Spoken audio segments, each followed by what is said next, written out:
So before we get to doing anything much in this sew along, the first thing I need you to do is go into your pattern and have a look at the instructions on how to make the wall pieces for your table tent. Now this is going to depend on the size of the table that you have. We have used an example sized table in our instructions, which the wall pattern pieces, if you print them, have been made the right dimensions for. If you don't have this exact dimension table, you'll need to use the instructions to work out what size pattern pieces you need, which is basically your table plus 1/2 inch seam allowance all the way round for the different sides. Now, then next after that, you need to decide what decorations you're going to have and where you want them.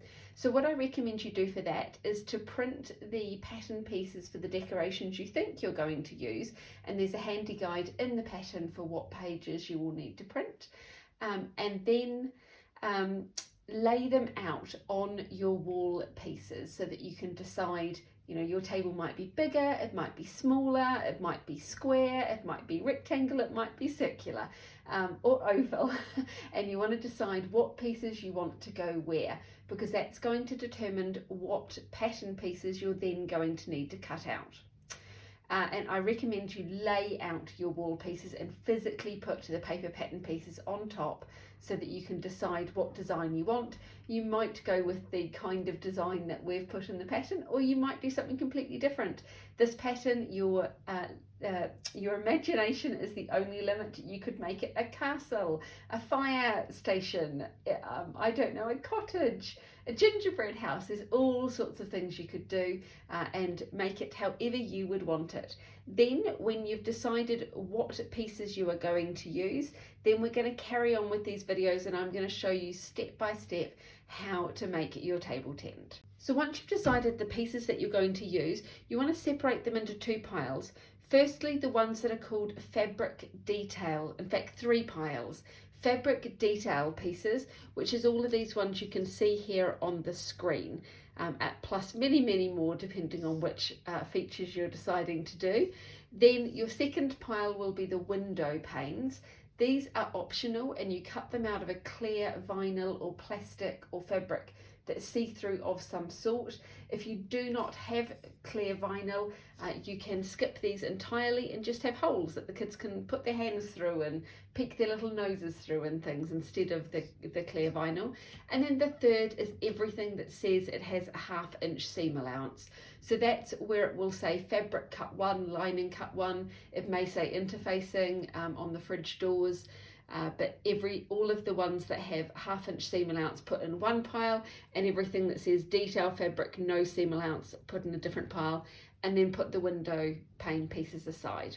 The window pane pieces you can go ahead and cut out of a clear plastic whenever you're ready. The 1/2 inch seam allowance ones put aside for the moment. What I want to show you here is the detail fabric pieces.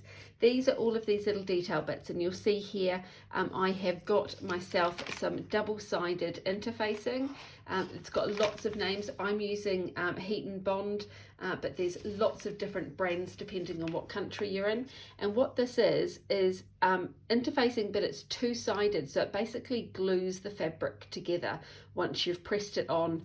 You press this rough glue side onto the fabric, and then you peel the paper backing back, and there'll be another glue side, and then you can place it where you want it on your design, iron it again, and it literally, this glue melts and it fuses the 2 pieces together.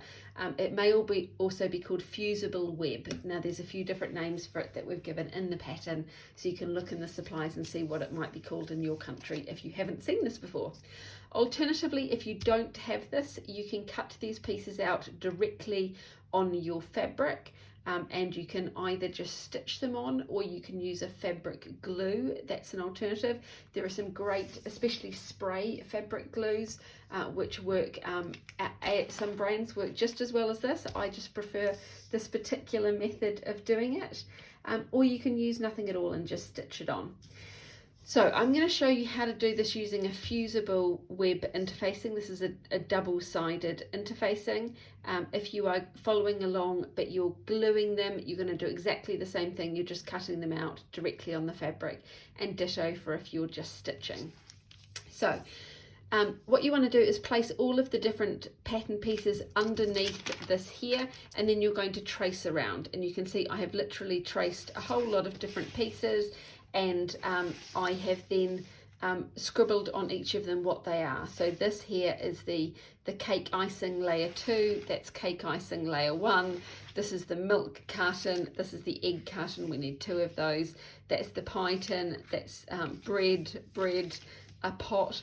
So these are all different things, and I've got quite a few sheets of this I have drawn them all out on.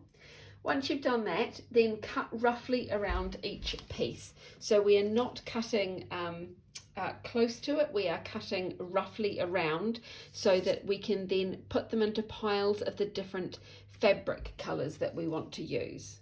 So I'm going to cut around some of these so you can see I'm going roughly around it. I'm not going too close to the edges, and I'm going to cut around every piece, just leaving it roughly around the edges, not going all the way in. Any little bits you can put in your scraps pile, and I'm just going to cut around to get them all in little piles. And then what I will do is I'm then going to sit down at a table somewhere, and I'm going to, once I've got them all in a little pile like this, I'm then going to separate them into piles of the different fabrics that I want to use. So for the pie lid, I might want something that's a tan type colour that looks a bit like pastry. For my pie tin, I might use a grey or a black so that it looks like a pie tin. Or you might have at your home, I don't know, a bright red pie tin or a green pie tin. So you can use colours that look like the actual items in your house, or you could go complete fantasy and you could do them in a rainbow colour, or I don't know, a purple pie tin or purple pastry. You can pick whatever colours you want that is going to give the type of design you want. So separate all of these out. Now, something to note with all of these detail pieces is that we are not, there's no seam allowance included in these. We are not finishing the edges. We are just going to be using either the double-sided interfacing, fabric glue, or just stitching. And we're going to stick and then stitch them onto our fabric without finishing any of these edges. Now, you do not need to cut all the way precisely around the edge, because we are going to do that after we've glued this on the fabric, which is why we've just cut roughly around. I've not cut all the way close to it. If you want to save fabric, you can kind of trim off any little bits, but do make sure to keep it roughly around, because we do want it to be slightly over where we cut it. So cut these all out and then put them in little piles on each of your bits of fabric that you want to use. So you know all of these are going to go on the light brown piece of fabric, and all of these are going to go on the black or the grey, etc. And make sure when you're picking your fabrics that you're aware of the fact we are using it needs to be something that will not fray, or that if it is going to fray, you don't mind that kind of really quaint, slightly frayed edges look. So go ahead and do that now. Now, you may wish, as you're doing this, to also get your pattern pieces that use the 1/2 inch seam allowance and put them in piles as well, so that you are deciding all of the colours of everything. I quite like making sure things either clash or match or coordinate depending on the project that I'm doing. So include your 1/2 inch seam allowance pieces in the piles that you're making, so that you're then deciding the colours of everything. If you cannot decide the colours of everything right at the beginning, it's quite a big job. You might have really big scraps piles of fabric that you're using, then just pick one side and start with that. But I like to do it for all of the sides at once, so that I'm deciding all of the colours all at once at the beginning. But it's up to you, do whichever you would prefer.